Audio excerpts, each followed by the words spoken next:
না ভাই, আমি কলিজা থেকে কথাগুলো বললাম আপনাকে। আর যে কথা কলিজা থেকে বের হয় সেই কথা আপনার কলিজার মধ্যে আঘাত করবে ইনশাআল্লাহ। সব কাজ শুধু আল্লাহর জন্য করেন, কেউ আপনার আপন না। আল্লাহ ছাড়া কেউ আপনার আপন নয়।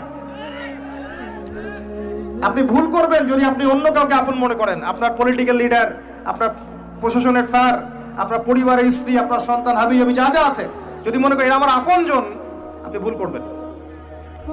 সবাই সবার স্বার্থ চেনে, সবাই সবার স্বার্থ চেনে। শুধু আল্লাহ আপনাকে নিঃস্বার্থভাবে ভালোবাসেন। আল্লাহ পাক স্বার্থ চান না। সারাটা জীবন পাপ করে থাকলেও একটা বার দাঁড়িয়ে খালি বলেন আল্লাহ আস্তাগফিরুল্লাহ ওয়া আতুবু ইলাইহি। মন থেকে বলেন আল্লাহ আমি ভুল করেছি, আল্লাহ আমাকে মাফ করে দাও। এক মুহূর্তের মধ্যে আল্লাহ পাক আপনার সমস্ত গুনাহগুলোকে নেকিতে পরিবর্তন করে দিবেন ইনশাআল্লাহ। আল্লাহ ছাড়া কেউ নাই আপন।